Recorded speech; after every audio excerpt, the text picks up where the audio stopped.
Hi guys, welcome to Young and Limitless. In today's conversation, you're going to hear from Claire, who I used to know when she was 15, 16.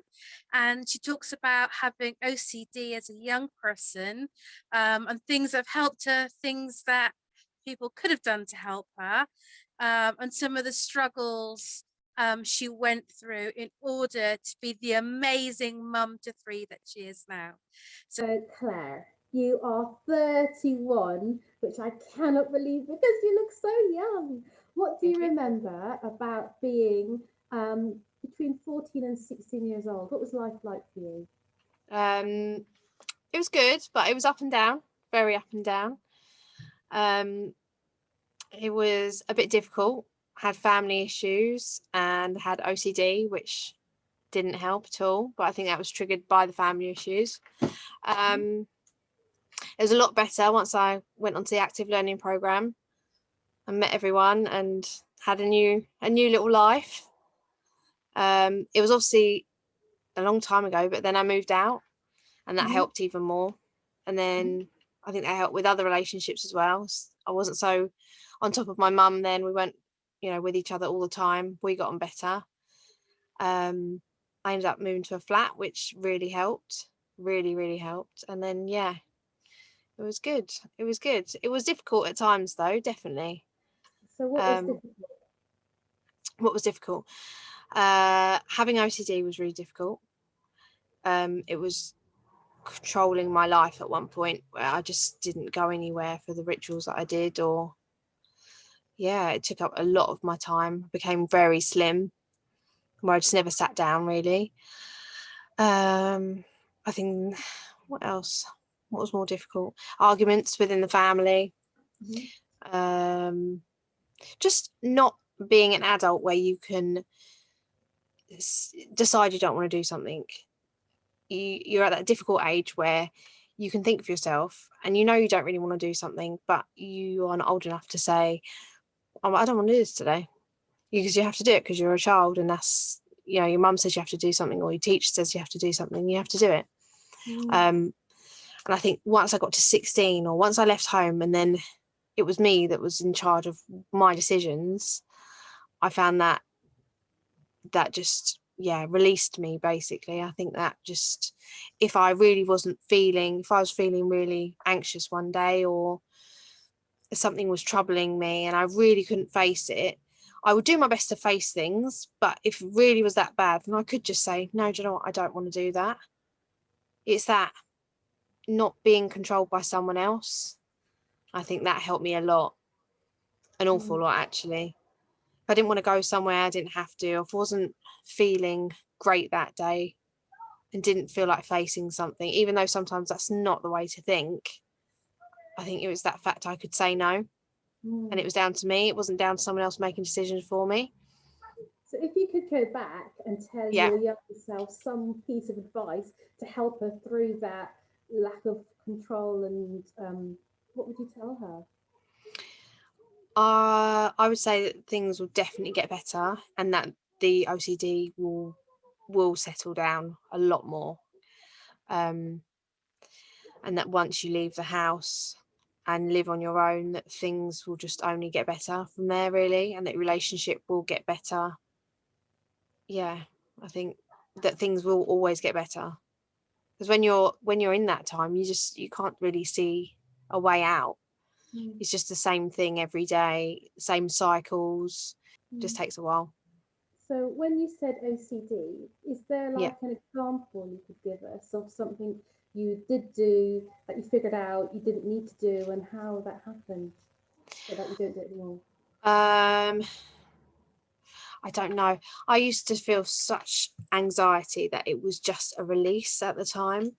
When in my family home, I had just objects or like light switches I'd turn on and off, and I just had that compulsion to do it until I felt like that release had Mm. gone.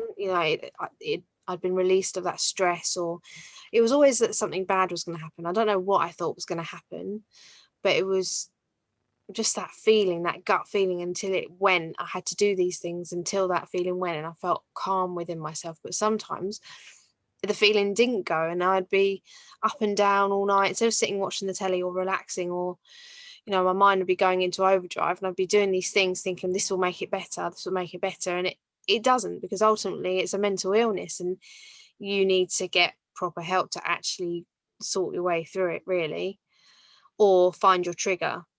And I think my trigger was my family issues, being stuck in an environment that was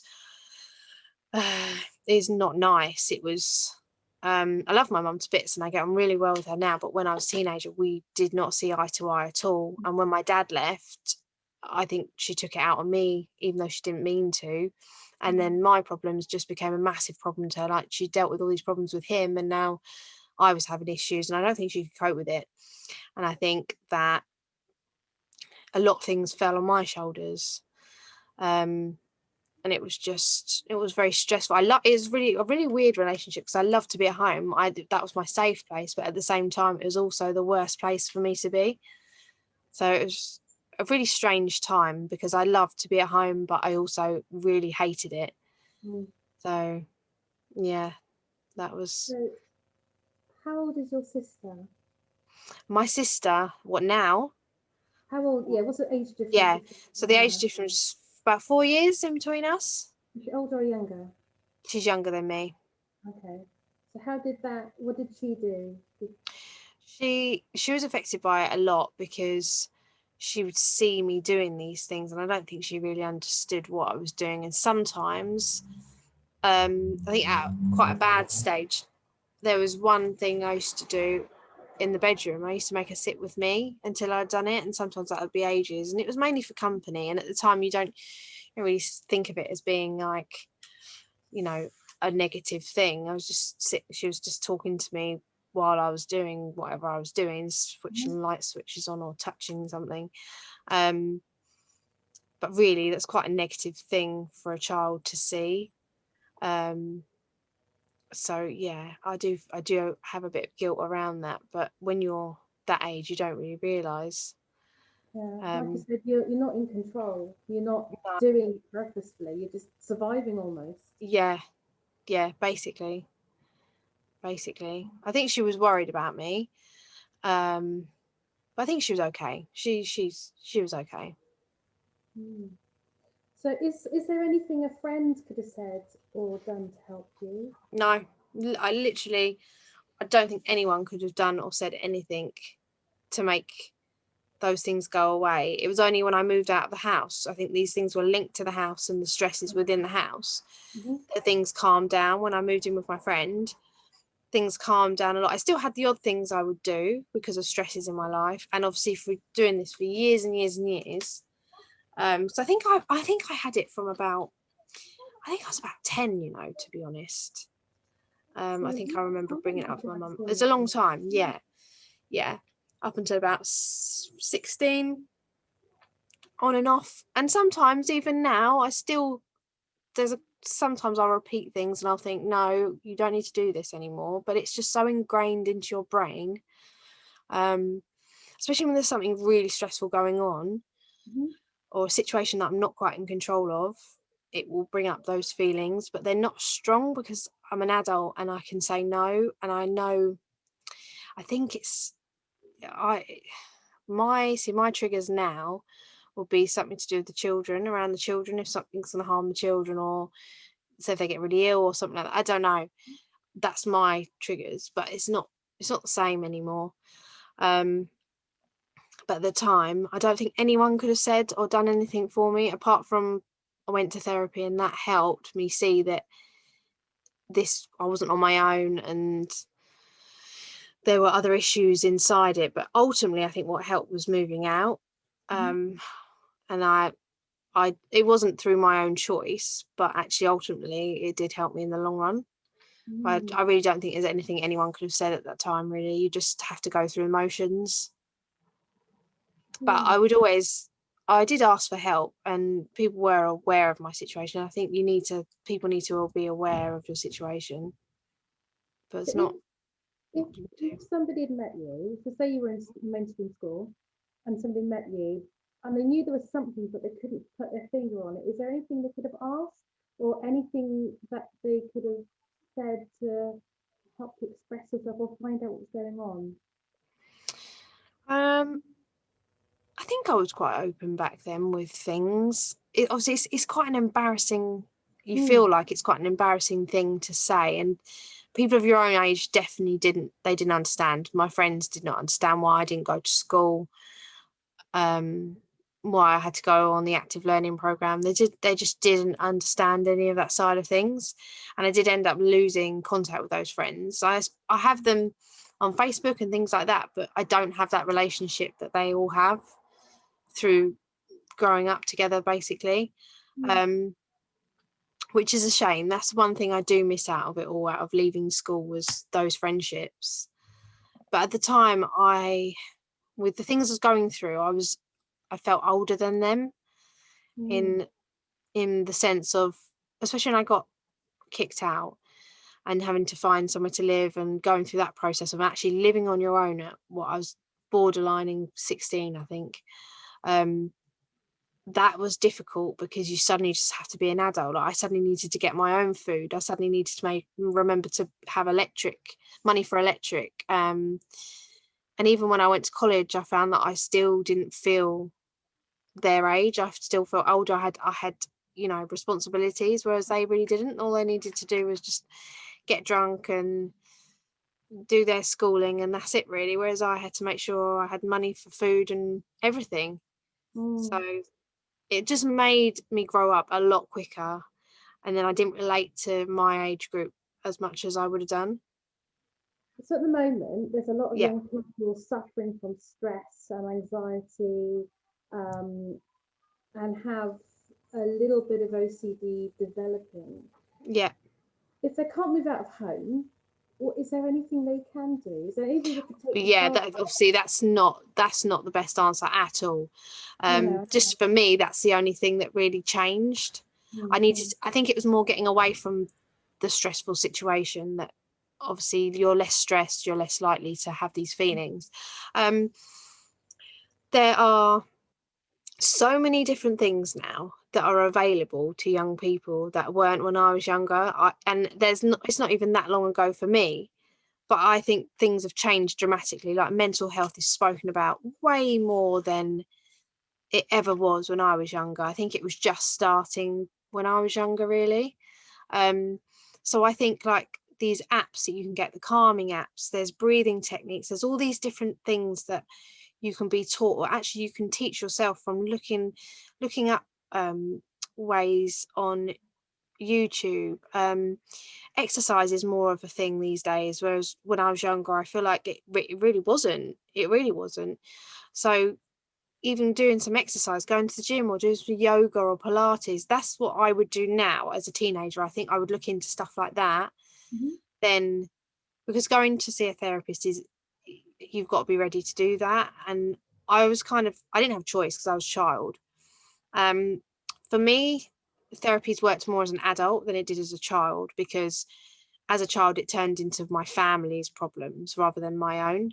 So really, that didn't really work for me, but it doesn't mean it wouldn't for other people. It just really depends on your issues, and it really depends on what your trigger is. If you know what your trigger is to making you feel that way, you can kind of find out what it is you can do to help that.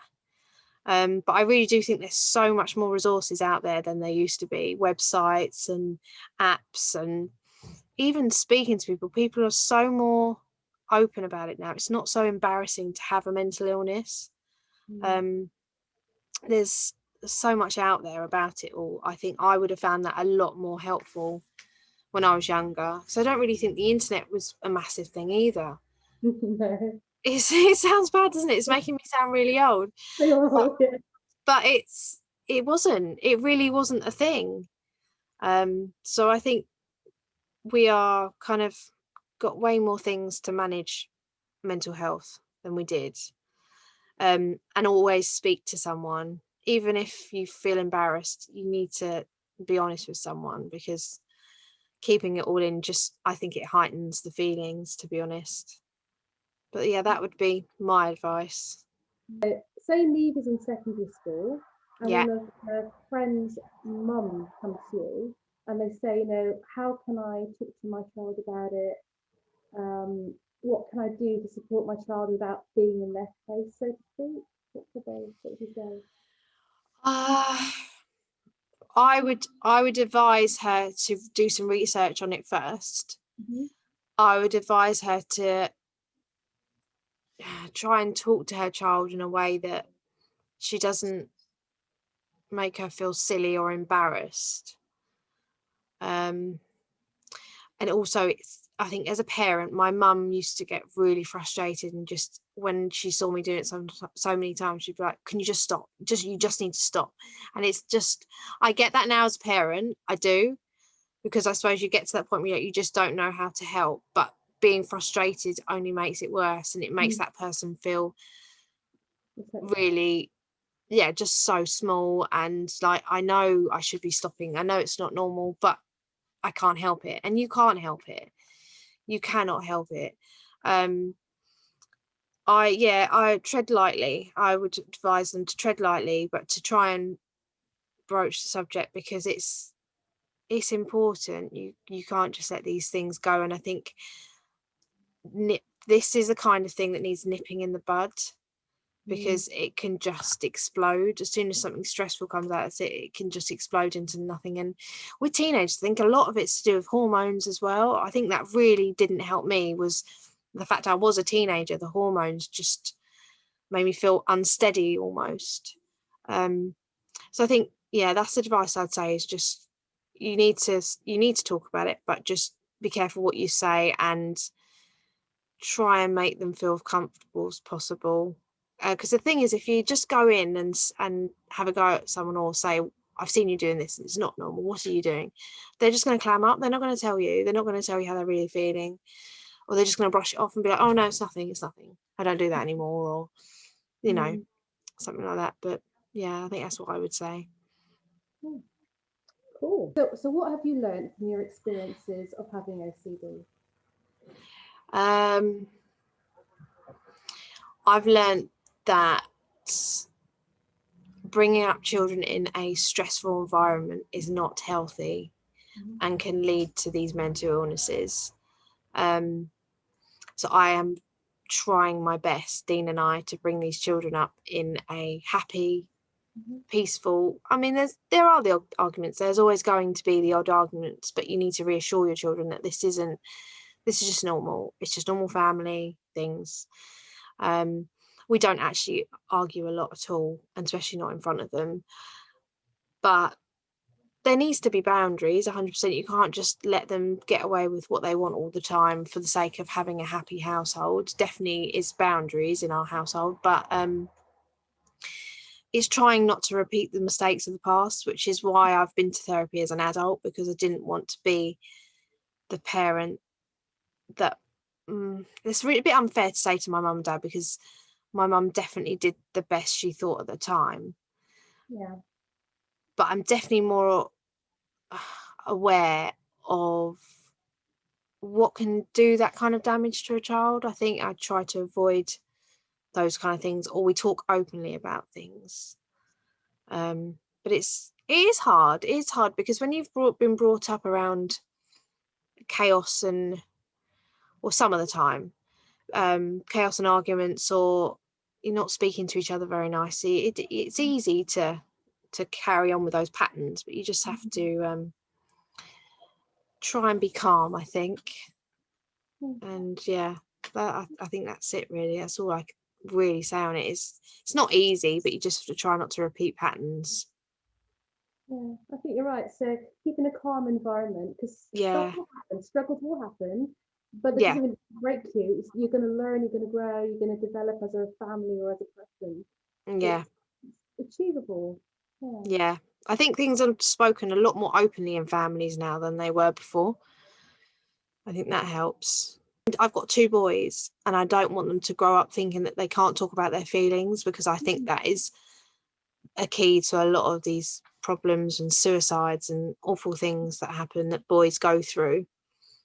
And I think it is really important to be able to talk, and I'm hoping that they grow up knowing that they can talk about whatever they need, just because they're the boys of the family. You know, I think it's important for them to be able to speak out. So thank you, Claire. I have absolutely loved talking with you, even though I feel a little bit older than I thought I was. But yeah, thank you for your time. Thank you for sharing. You're welcome. Bye, guys. Bye. Bye.